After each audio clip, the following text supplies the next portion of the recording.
अस्सलाम वालेकुम। Welcome back to the podcast with Umar Baig. आज हम एपिसोड 6 के साथ कशान भाई के साथ बैठे हुए हैं।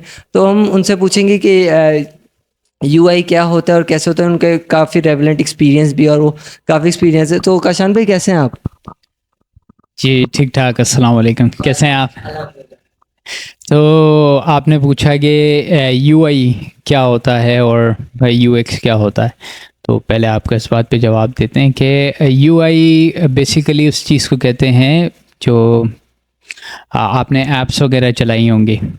ऐप्स के ऊपर जो भी आपको आपके स्क्रीन के ऊपर दिखता है, जो जो भी आपको बटन्स दिखते हैं, जो भी आपको मॉड्यूल्स दिखते हैं, जो भी आपको जितना भी सब कुछ जैसे सर्च बार हो गया, आइकन्स हो गए, ये सारी चीज़ें डिज़ाइन हम लोग करते हैं। ठीक है, डिज़ाइन का मतलब इसकी सारी इसको लगाना, इसको जो भी इसके पीछे एल्गोरिदम्स होते हैं वो सारा का सारा हम लोग देखते हैं। किस तरीके से प्लेसमेंट करनी है, किस तरीके से सब कुछ करना है, ये सारा इंफॉर्मेशन हमें प्रोवाइड करते हैं यूएक्स डिज़ाइनर्स। अब ज़्यादातर एजेंसीज इस तरीके से काम करती हैं कि वो एक ही बंदा हायर कर लेती हैं जो तो उनके लिए दोनों काम करते हैं, यूआई पे भी और यूएक्स पे भी। बट इंटरनेशनली अगर देखा जाए तो यूआई के लिए अलग डिपार्टमेंट होता है और यूएक्स के लिए अलग डिपार्टमेंट होता है। क्वेश्चन भाई, इसी के साथ अगर हम ये पूछना चाहें कि आप यूआई से पहले क्या आपका बैकग्राउंड था, कि आपकी एजुकेशन क्या है और आपने इससे पहले क्या क्या काम किए हैं? So I started working in 2013, maybe 14।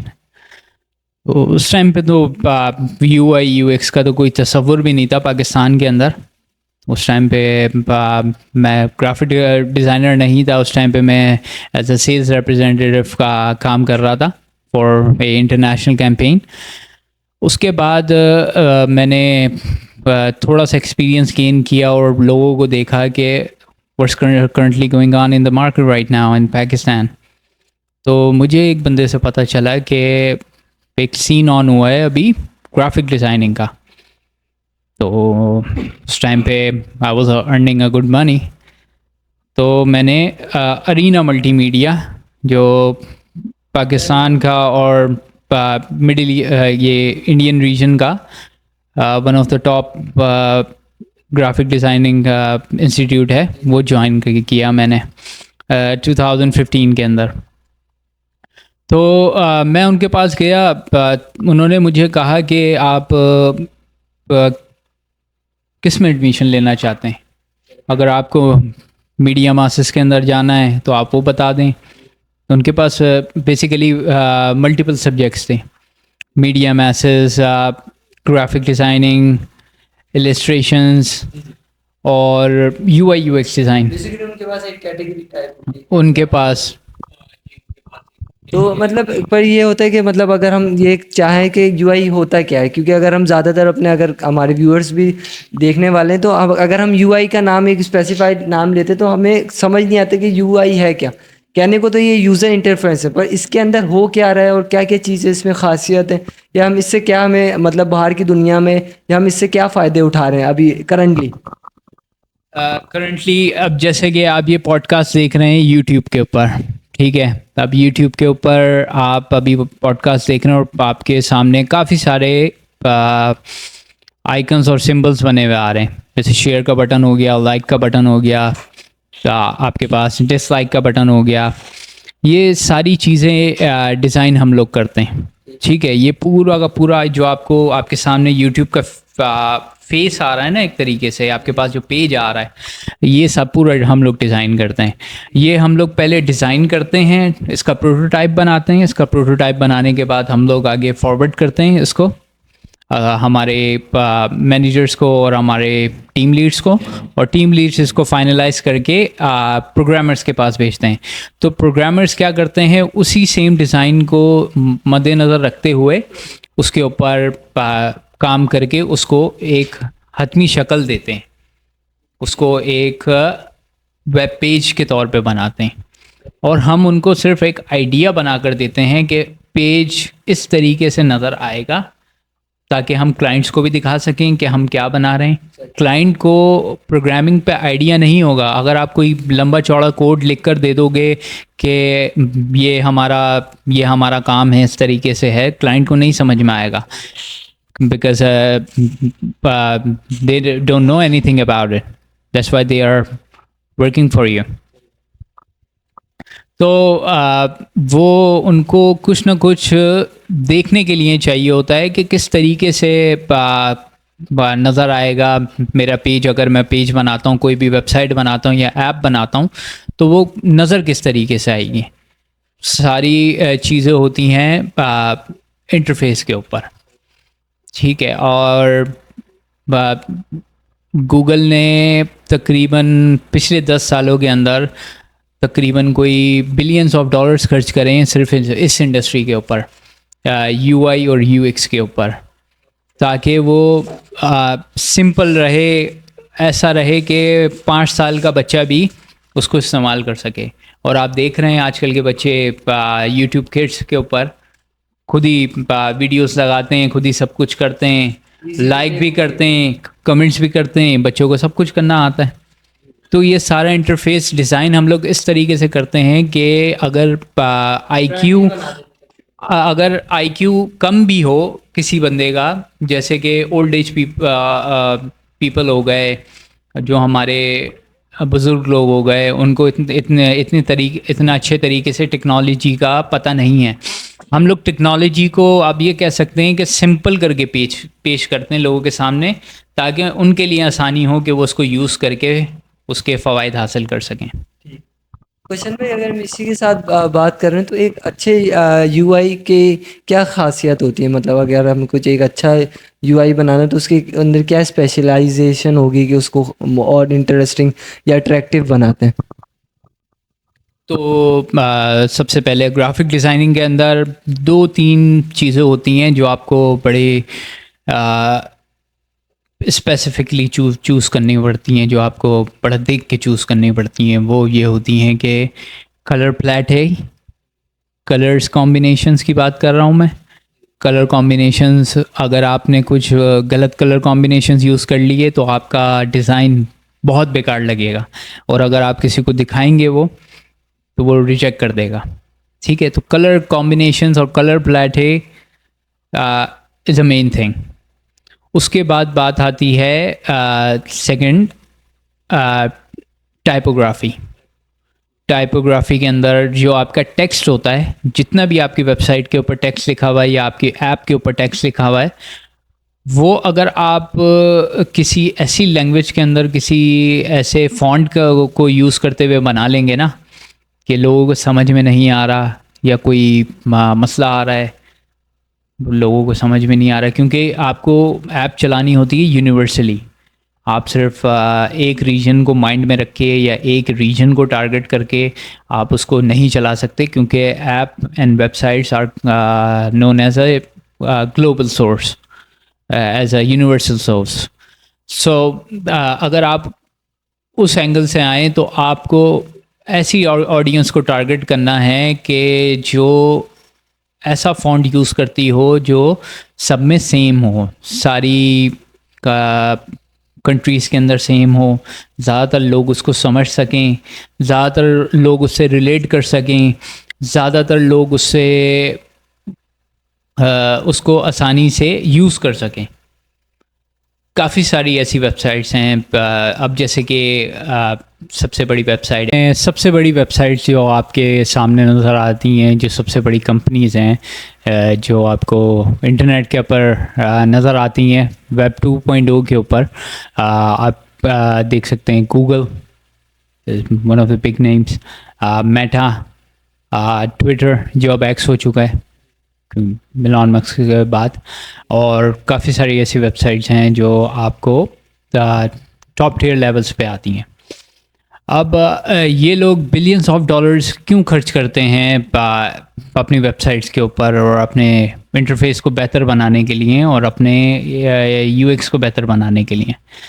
तो वो ये चाहते हैं कि एक आपको पता है जब आईफोन लॉन्च हुआ तो आईफोन बनाने के पीछे मकसद क्या था?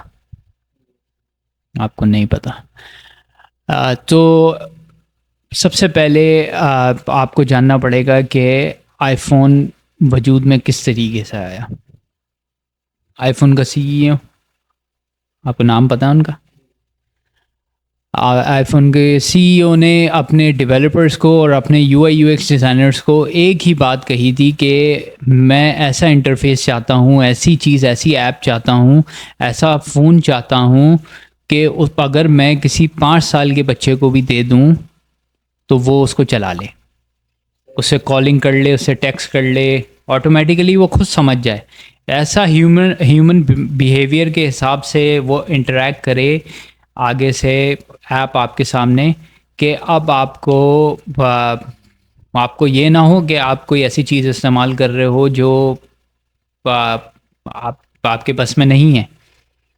आपको इतना सिंपल इंटरफेस, इतनी सिंपल एल्गोरिदम्स और इतने सिंपल टेक्स्ट और फॉन्ट्स आपको नज़र आते हैं कि आप उसको किसी के भी हाथ में दे दें, आप खुद यूज़ कर सकते हैं। आप अफ्रीका के अंदर जाकर किसी बंदे को दे सकते हैं, वो भी सेम तरीके से यूज़ कर सकता है।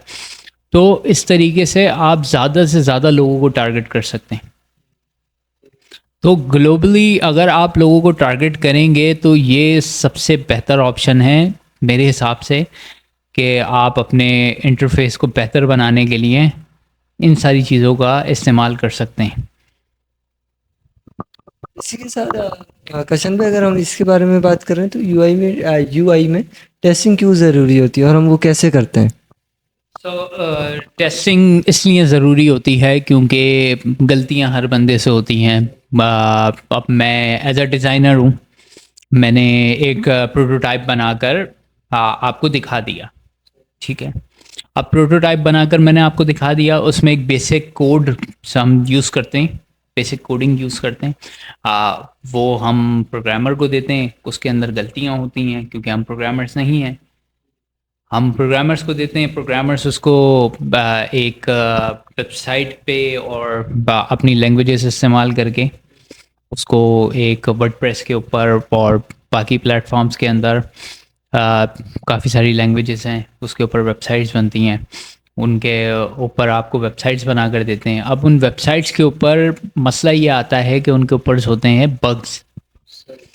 बग्स कहते हैं ऐसी चीज़ को कि आप अगर एक बटन आपने लगाया, स्टार्ट का बटन लगाया या शेयर का बटन लगाया, जैसे कि आपका लाइक का बटन आ रहा होता है नीचे यूट्यूब के जो आप अभी वीडियो देख रहे हैं उसके नीचे, तो उस लाइक के बटन को क्लिक करने पे आपके वीडियो के ऊपर एक लाइक बढ़ना चाहिए, ठीक है। अगर वो लाइक ना बढ़े या आप बटन पे क्लिक करें और कुछ भी ना हो, या अगर आप बटन पे क्लिक करें और वो शेयर होना शुरू हो जाए, that's called a bug.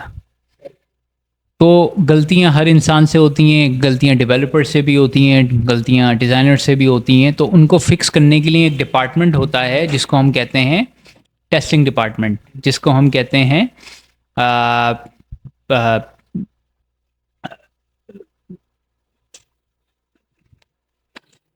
Testing department, जो कि टेस्ट करते हैं आपकी ऐप्स को, आपकी वेबसाइट्स को।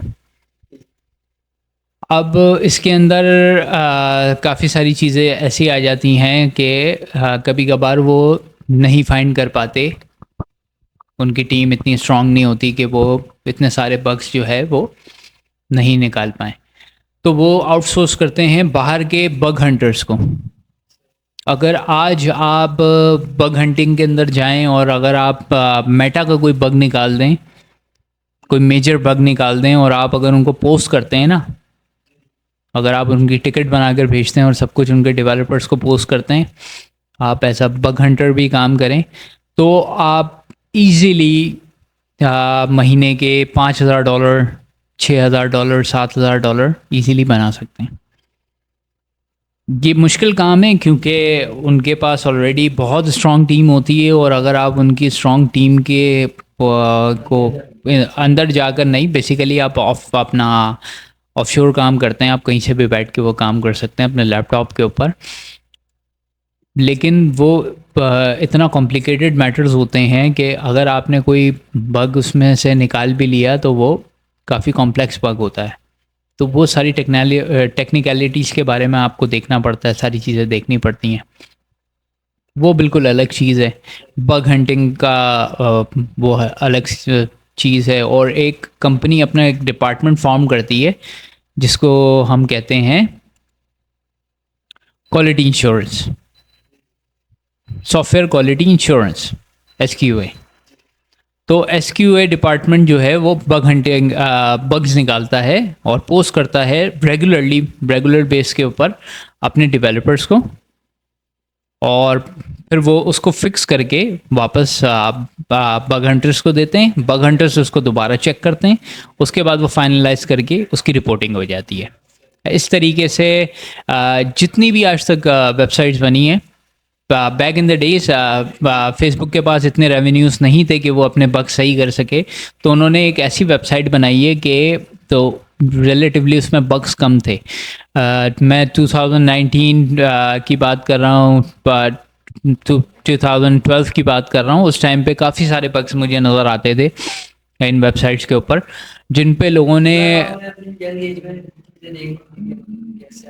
जी मेरे पास इंटरनेट का एक्सेस आ गया था जिस टाइम पे आप ये कह सकते हैं कि 2007 के अंदर।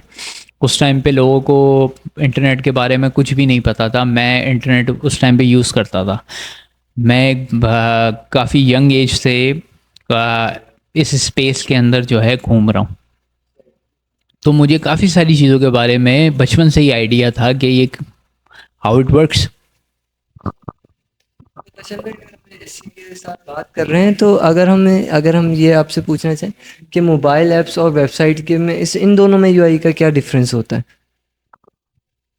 अच्छा, तो सबसे पहली बात है कि ऐसी वेबसाइट्स अब तो काफ़ी ज़्यादा सिमिलर हो गया है, वरना back in the days there are pretty different from each other. अब आप एक सिमिलर ऐप बना सकते हैं।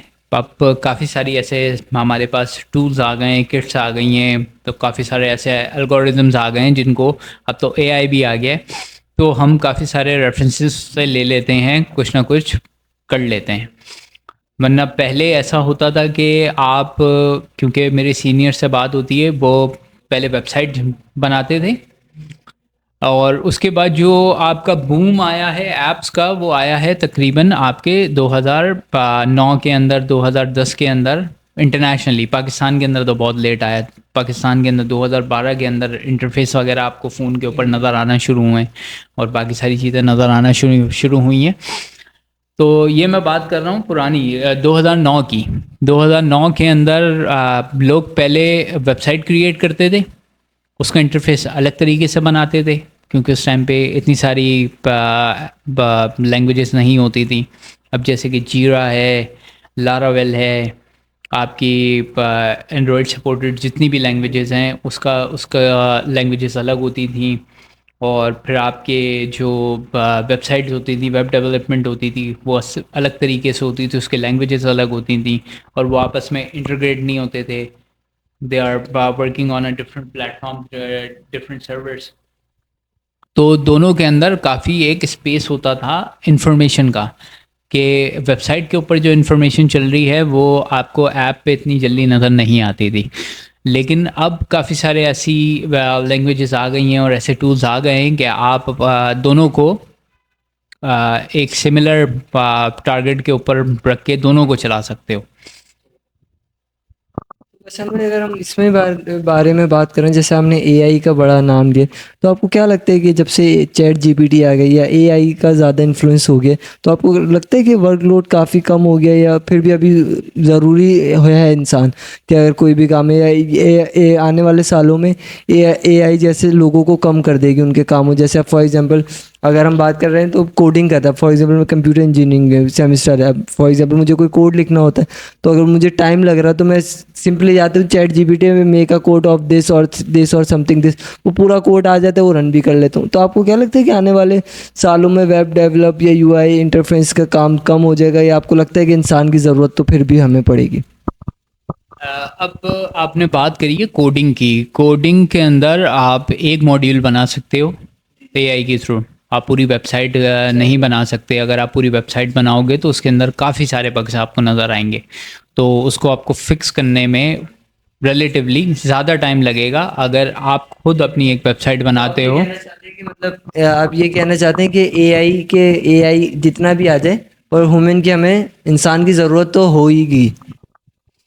एआई की ज़रूरत तो हमें है, तो वो हमें हमेशा से थी कि हमें हमारे पास एक इमेजिनेशन का एक हमारे पास स्पेस था पहले से ही कि हम एक कैपेसिटी के अंदर सोच सकते हैं।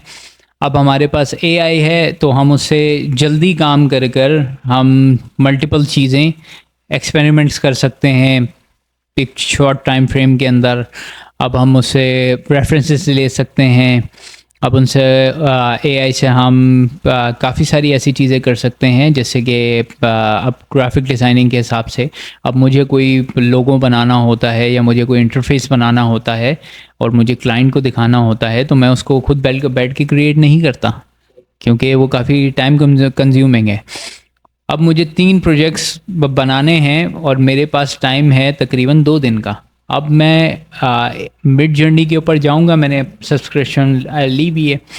मिड जर्नी के ऊपर जाके प्रॉम्प्ट्स लिखूंगा, मुझे वो इंटरफेस बना के दे देगा, एक आइडिया बनाकर दे देगा कि आप जो मेरे क्लाइंट्स ने मुझे डिटेल बताई है वो मैं उन प्रॉम्प्ट्स में लिखूंगा और वो मुझे एक एआई मॉडल बनाकर दे देगा। वो मॉडल सिर्फ आपको इमेजेस के अंदर नज़र आएगा, सही है। वो उस हकीकत के अंदर उसका कोई वो नहीं है, एक्सिस्टेंस नहीं है उसकी। वो आपको क्रिएट खुद ही करना है। वो सिर्फ आपको एक आइडिया दे देगा कि आपने इस तरीके की चीज़ बनानी है। वो आपके लिए भी आसानी हो जाती है और आप अपने क्लाइंट्स को भी भेज देते हो कि आपको इनमें से कौन सा समझ में आ रहा है। हाँ, तो आपको अगर ये समझ में आ रहा है तो वो हम इसको इस तरीके से कर सकते हैं। क्लाइंट को भी आइडिया हो जाता है कि मेरा मॉडल इस तरीके से दिखेगा। अगर उसमें कुछ गुंजाइश होती है और काम करने की, तो अगर colour group if he don't like the colors of it, or if he don't like the module or symbols of it, so he will give you a report about it that you can change that, you can change that and make it a better website. तो मतलब अगर जब हम ऐसी बात कर रहे हैं, आप फॉर एग्जांपल हमारे व्यूअर्स हैं, यंग जनरेशन देख रही है, तो अगर आप उनको क्या बताना चाहते हैं कि यूआई सीखनी है तो कोई यूट्यूब का प्लेटफॉर्म हो गया। आपने जैसे बताया कि आपने अरीना मल्टीमीडिया से किया है, पर वो काफ़ी लोगों के लिए कॉस्टली भी हो जाता है कि अगर फॉर एग्जाम्पल अगर हम थोड़ी मिडिल एज पे आ जाए, मिडिल कास्ट पे आ जाएँ, तो वो ज़्यादातर लोग अफोर्ड नहीं कर पाते क्योंकि इसकी फ़ीस होती है। तो अगर आप क्या यूट्यूब पे कोई ऐसा चैनल है या कोई ऐसे कोई इंसान जो सिखा रहा हो, जो फ्री ऑफ कॉस्ट हो, या उसके लिए आपको कोर्स लेना ही लेना है? अच्छा, एक मेरे पास यूट्यूब का ही पेज है, बहुत बड़ा पेज है, पाकिस्तान का तकरीबन सबसे बड़ा पेज है, GFX मेंटोर। नाम सुना होगा आपने, नाम सुना हुआ है आपने उनका। वो सिखाते हैं UI UX, वो आपको सिखाते हैं ग्राफिक डिज़ाइनिंग और इससे रिलेटेड जितनी भी animations, 2D art, 3D art, वो सब कुछ आपको बता देंगे। आप सिर्फ जाके उनको सब्सक्राइब कर लें और उनके पास जितनी भी वीडियोस हैं वो आप देखें। वो आपको 10 मिनट की क्लिप के अंदर, 15 मिनट की अपनी वीडियो के अंदर सारी डिटेल्स बताते हैं। अगर वो आपको बड़े फोकस के साथ देखनी पड़ेंगी क्योंकि काफ़ी सारी चीज़ें आप मिस कर जाएंगे उसके अंदर। अगर आपको बिल्कुल डिटेल में वर्क चाहिए तो आप जा सकते हैं, काफ़ी सारी ऐसी वेबसाइट्स हैं जो आपको ये सारे चीज़ें प्रोवाइड करती हैं। आपको गूगल के अपने ग्राफिक डिज़ाइनिंग और UI UX डिज़ाइनिंग कोर्स मिल जाएंगे जो कि फ्री में होते हैं।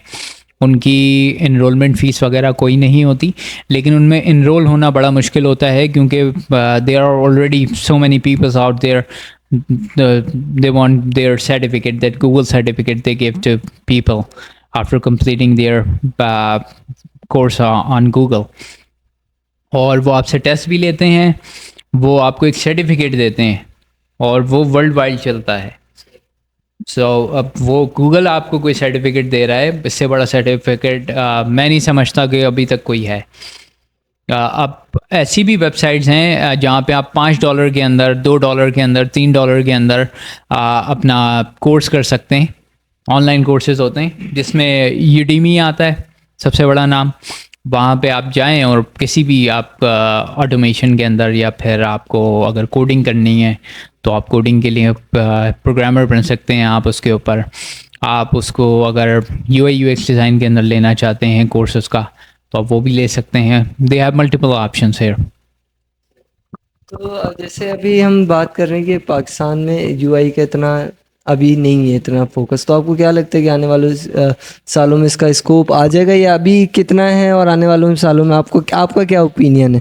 क्योंकि जैसे हमारे व्यूअर्स के बारे में भी है कि UI कम लोग जानते हैं, अब जैसे लोगों को पता चल रहा है आहिस्ता आहिस्ता, तो आपको क्या लगता है कि आने वाले सालों में ये पीपल इंक्रीज़ होंगे, या आपको क्या लगता है कि डिक्रीज़ में जाएगा? आपका क्या ओपिनियन है इसके बारे में? मैंने जो अभी तक देखा है, मैं तकरीबन इस इंडस्ट्री के अंदर 3-4 साल से काम कर रहा हूँ. तो मैं अगर अपने सीनियर्स से पूछूं ये बात, तो मेरे सीनियर्स कहते थे उस टाइम पे कि अभी भी ये इंडस्ट्री जो है ना, अभी अभी बॉर्न हुई है. यानी कि अभी ये इंडस्ट्री पाकिस्तान में पैदा हुई है.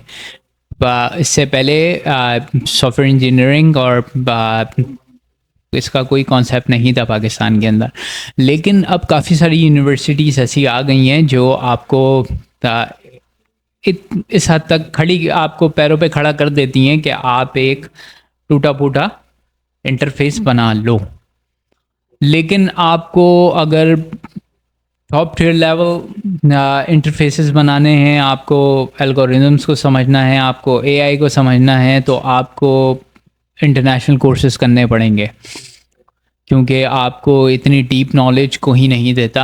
इंटरनेट के ऊपर काफ़ी सारी चीज़ें मौजूद हैं जो फ्री हैं, जिनसे आप काफ़ी सारी इंफॉर्मेशन हासिल कर सकते हो. ऑटोमेशन के हिसाब से, UI UX के हिसाब से, प्रोग्रामिंग के हिसाब से. There are a lot of opportunities out there, and there are a lot of knowledge out there. You just have to figure it out and try to learn it. बस हम इसी के साथ अपने मतलब एपिसोड के एंडिंग पे भी जाना चाह रहे हैं, चलते हैं. तो आपको क्या लगता है कि मतलब हम आपसे आखिरी कुछ वर्ड्स लेना चाहते हैं कि UI के बारे में, और आप क्या कहना चाहेंगे? बस आखिरी वर्ड्स. मैं तो आने वाली यंग जनरेशन को यही कहूँगा कि यंग जनरेशन ऑलरेडी, मैं अब देख रहा हूँ काफ़ी सारे लोग काफ़ी सारी ऐसी जगहों से आ रहे हैं UI UX डिज़ाइन के अंदर. मुल्तान से, KPK से, जहाँ पे कोई UI UX का कॉन्सेप्ट नहीं है. मैं तो कराची में रहता हूँ, जो लाहौर में रहते हैं, जो इस्लामाबाद में रहते हैं, they are elite, they know this industry for a very, very long time. But those who are living in a urban society, they know better than those people. But there are so many people out there in KPK and in Multan. They are very good at UI UX design. They are really good. I have seen some of the work of them, and they are really good, and they are making a lot of money. वो मुल्तान में बैठकर बंदा $5,000 $6,000 बंदा बैठकर बनाता है सिर्फ अपनी UI बेच के. मैंने इस तरीके की चीज़ एक्सपेक्ट नहीं करी थी मुल्तान के लोगों के साथ. और अब गुजरात के लोग हो गए, काफ़ी सारे ऐसे लोग हो गए जो कि इतने अच्छे इलाकों से नहीं आते, लेकिन फिर भी उनके पास इतनी अच्छी अच्छी स्किल्स हैं. और उन्होंने सारी स्किल्स, मैंने उनसे पूछा आपने कहाँ से सीखी? उन्होंने बोला कि हमने लोगों से पूछा कि हम कहाँ से सीख सकते हैं. उन्होंने हमें कुछ रेफरेंसेस बताए, तो हमने वो कोर्सेज़ करे, फिर हमने ऑनलाइन रिसर्च करी, ऑनलाइन रिसर्च करके हमने कुछ ऑनलाइन कोर्सेज़ करे। अब मुल्तान में उस बैठे हुए बंदे के पास गूगल सर्टिफिकेट है, मैं अभी तक गूगल सर्टिफिकेट पास नहीं कर पाया, तो उस बंदे ने पास कर लिया है और वो आज बैठ के $5,000 बना रहा है फाइवर के ऊपर। और काफ़ी सारे ऐसे फ्रीलांसर्स हैं जो अब इस इंडस्ट्री के अंदर आ रहे हैं, लेकिन अब काफ़ी सारा हमारी गवर्नमेंट का भी एक कसूर है कि उन्होंने 16% 17% में भी टैक्स लगा दिया है फ्रीलांसर्स के ऊपर और रेमिटेंसेस के ऊपर। वो अभी हम जितना भी, अगर हम $100 का काम कर रहे हैं तो हमारे पास कोई तकरीबन $80 तक ही आएंगे टैक्सेस के बाद और ये सारी चीज़ों के बाद। और अगर कोई रेमिटेंसेस बाहर कोई बंदा बैठा हुआ है यूएसए के अंदर या यूरोप के अंदर, वो अपने घर वालों को पैसे भेजना चाहता है, उसके ऊपर भी सेम पॉलिसी अप्लाई होगी 16% 17%, और टैक्सेस सब कैलकुलेट करने के बाद अराउंड ये 20% बन जाता है, जो कि बहुत ज़्यादा है इस इंडस्ट्री के लिए। इमरान खान की गवर्नमेंट के अंदर हमारे ऊपर काफ़ी सारी चीज़ें हमारे लिए, हमारी इंडस्ट्री के लिए अच्छी हुई थी कि हमें एक प्लेटफॉर्म दिया गया, हमसे बात करी गई फ्रीलांसर्स के ऊपर, और फ्रीलांसर्स को एक प्लेटफॉर्म प्रोवाइड किया गया कि आप यहाँ पे, और एक पेमेंट गेटवे की बात शुरू करी गई कि पेपैल को पाकिस्तान में आना चाहिए, पेमेंट गेटवेज खुलने चाहिए, सारी चीज़ें होनी चाहिए, जो कि इमरान खान की गवर्नमेंट फिर चली गई और आपके सामने सारे सिनेरियोज़ हुए। उसके बाद जो है अभी रिसेंटली जो है इन्होंने 16% 17% का जो टैक्सेस हमारे ऊपर इशू करें, बट क्या कर सकते हैं, हमें पाकिस्तान में रहना है, हमें तो डॉलर्स कमाने हैं भाई, तो हम तो करते रहेंगे ये काम जब तक कर सकते हैं। बाकी अल्लाह की मर्ज़ी है, जो हमारे लिए बेहतर होगा सही होगा। तो कशान भाई, इसी के साथ हम अपने एपिसोड पे एंडिंग पे चलते हैं। तो कशान भाई, अगर हम किसी को आपको परस्यू करना हो तो आप कैसे हम उससे परस्यू कर सकते हैं? कोई आपका कांटेक्ट नंबर या कांटेक्ट कोई हो जिससे हमारे अगर व्यूअर्स आपको कभी आपसे बात करना चाहें या आपसे काम करवाना चाहें तो उसके बारे में आपका कोई आईडी स्पेसिफाई? अच्छा, आप मेरे लिंक्डइन को कनेक्ट कर सकते हैं अपने साथ, लिंक्डइन पे मुझे फॉलो कर सकते हैं। डिस्क्रिप्शन में मैं ये लिंक दे दीजिएगा आप, ठीक है। और कशान अली शौकत के नाम से मेरा लिंक्डइन अकाउंट है, वो लिंक्डइन के अंदर आप जाकर देख लीजिएगा, उसके अंदर आपको मिल जाएगा, ठीक है। तो इसी के साथ अभी हम ये लिंक भी आपके साथ शेयर कर देंगे डिस्क्रिप्शन में। आप हम मिलते हैं अपने अगले एपिसोड के साथ। अस्सलाम।